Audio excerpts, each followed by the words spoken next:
Regression trend for analysis. Regression trend అనేది ఈ విధంగా ఉంటుంది.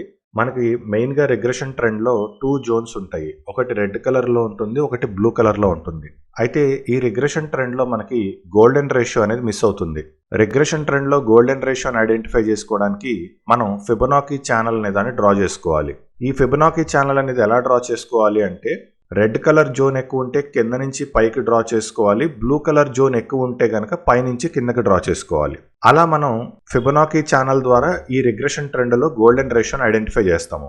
అయితే మనం 2 రకాలుగా డ్రా చేసినప్పుడు మనకి గోల్డెన్ రేషియో అనేది కూడా 2 రకాలుగా వస్తుంది. ఒకసారి గోల్డెన్ రేషియో జోన్ అనేది బాటంలో వస్తుంది, ఇంకోసారి గోల్డెన్ రేషియో జోన్ అనేది మనకి టాప్లో వస్తుంది.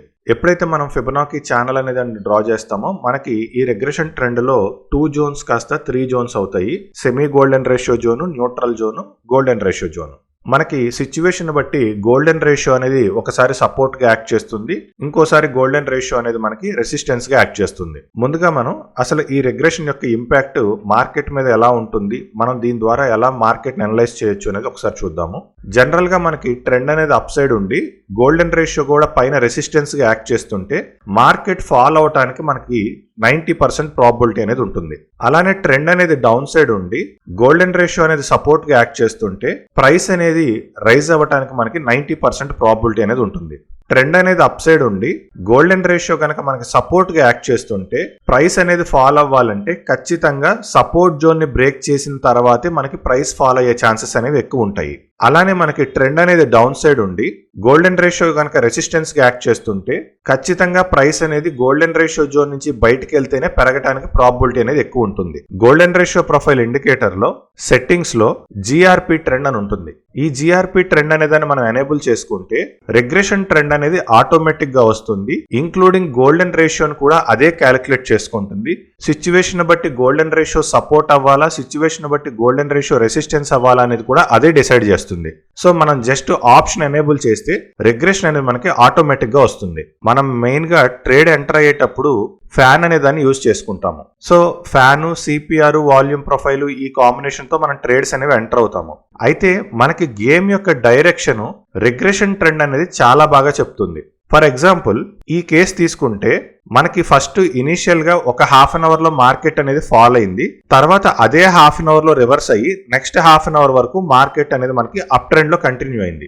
దీన్ని మనం లైవ్ లో ముందుగా ఎలా అబ్జర్వ్ చేయొచ్చు, ఖచ్చితంగా ఇక్కడ మార్కెట్ పడుతుందని ఎలా అబ్జర్వ్ చేయొచ్చు, అదే విధంగా మార్కెట్ డైరెక్షన్ ఎక్కడ చేంజ్ అయింది, ఎక్కడి నుంచి ఇది మనకి బయింగ్ సైడ్ వెళ్ళింది అనేది ఇప్పుడు ఒకసారి మనం రిగ్రెషన్ ట్రెండ్ పెట్టి చూద్దాము. సో మనకి కరెంట్ సెషన్ అనేది ఈ విధంగా వెళ్తుంది, నెక్స్ట్ సెషన్ అనేది స్టార్ట్ అయింది. సో నెక్స్ట్ సెషన్ స్టార్ట్ అయిన తర్వాత స్టిల్ మనకి మార్కెట్ లో గోల్డెన్ రేషియో లైన్ కన్నా పైనే ప్రైస్ అనేది ట్రేడ్ అవుతుంది, అలాగని సిపిఆర్ కన్నా పైన లేదు, సిపిఆర్ కన్నా కింద ట్రేడ్ అవుతుంది. కాబట్టి మనం ఎటువంటి డెసిషన్ తీసుకోలేము.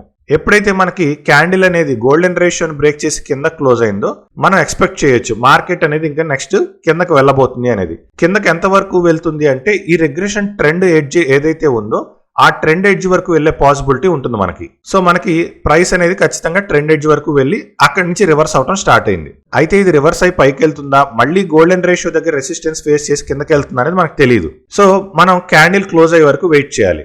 ఎప్పుడైతే మన క్యాండిల్ గోల్డెన్ రేషియో కన్నా పైన క్లోజ్ అయిందో ఓకే, మనకి మార్కెట్ అనేది మళ్ళీ పైకి వెళ్లే పాసిబిలిటీ ఎక్కువ ఉంది అని మనకు అర్థం అవుతుంది.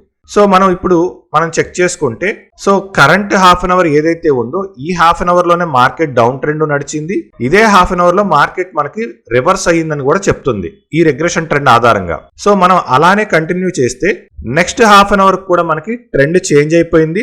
అదే విధంగా ఇందాక హాఫ్ అన్ అవర్ లో ఏదైతే ఒక బయింగ్ ట్రెండ్ అనేది చూపించిందో అదే బయింగ్ ట్రెండ్ అనేది ఇక్కడ కొనసాగుతుంది. సో ఓవరాల్ గా మనకి మార్కెట్ అనేది ఇక్కడ బయింగ్ లో వెళ్ళింది. ఈ విధంగా మనకి ఫ్యాన్ యూజ్ చేసి ట్రేడింగ్ చేసేటప్పుడు ఏదైనా ఒక సర్టెన్ సిచ్యువేషన్ లో మార్కెట్ డైరెక్షన్ ఎటుంది అనేది క్లారిటీ లేనప్పుడు ఒక్కసారి మనం రిగ్రెషన్ ని ఎనేబుల్ చేసుకుంటే మనకి క్లారిటీగా డైరెక్షన్ అనేది అర్థమైపోతుంది. మళ్ళీ మనం ఫ్యాన్ ప్రకారం ట్రేడ్స్ అనేవి తీసుకోవచ్చు. ఈ విధంగా మనకి లైవ్ లో ప్రతి సెషన్ లో ఈ హాఫ్ అన్ అవర్ లో ఏం జరగబోతుంది, నెక్స్ట్ హాఫ్ అన్ అవర్ లో ఏం జరగబోతుంది అనేది మనకి ముందుగా రిగ్రెషన్ ఇచ్చినంత ఫాస్ట్ గా ఇంకా ఏది కూడా ఇవ్వలేదు.